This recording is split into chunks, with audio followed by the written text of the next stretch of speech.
बच्चों आज हम ट्रिक सीखेंगे एचसीएफ निकालने की। एचसीएफ निकालने के लिए हमें क्या करना है, सबसे पहले सबसे छोटा नंबर लेना है। एचसीएफ का मतलब होता है हाईएस्ट कॉमन फैक्टर, मतलब जो इन सब नंबर्स का फैक्टर हो। अब 8 को हमें देखना है वो इन सबका मल्टीपल है कि नहीं है, मतलब इन सबके टेबल में 8 के टेबल में 20 आता है नहीं आता, 8 के टेबल में 28 आता है नहीं आता, 44 आता है नहीं आता। तो हम क्या करेंगे, अब 8 के फैक्टर्स लिखेंगे, फैक्टर्स ऑफ 8। पहले हम बड़े फैक्टर्स लिखेंगे उल्टी तरफ से, क्योंकि हमें बड़ा नंबर देखना है हाईएस्ट। तो 8 तो है नहीं हमारा, 8 के बाद हमारा फैक्टर है 4।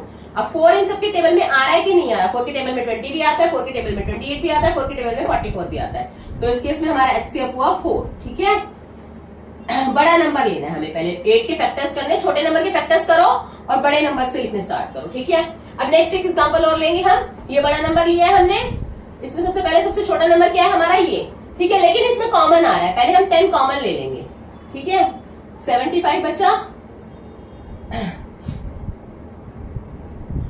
ठीक है, अब इसके बाद जो सबसे छोटा नंबर है वो हमारा इन सबका मतलब इन सबके टेबल में 75 के टेबल में 630 आ रहा है कि नहीं आ रहा, 1890 आ रहा है कि नहीं आ रहा, वो देखेंगे नहीं आ रहा।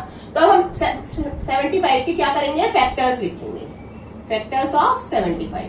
अब 75 के फैक्टर्स में सबसे पहले तो 75 ही है जो कि नहीं आ रहा, उसके बाद 25 है, 25 के टेबल में 630 नहीं आएगा, उसके बाद हम 15 देखेंगे। ठीक है, 15 के टेबल में 630 आएगा और ये भी आएगा।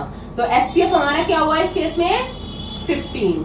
ठीक है, क्योंकि 15 जो है इन तीनों नंबर्स को तीनों नंबर्स को डिवाइड करा, और हमने 10 कॉमन लिया था तो 10 की हमारी 0 भी लग जाएगी, यानी एचसीएफ हमारा क्या हुआ 150। 10 तो तीनों में था ही ना, तो 10 हमने कॉमन लिया तो एचसीएफ हमारा 150 हो गया इस केस में। 15 इन तीनों नंबर्स को डिवाइड कर रहा है पूरा पूरा, और 10 हमने कॉमन लिया था वहां से आ गया, दैट्स इट।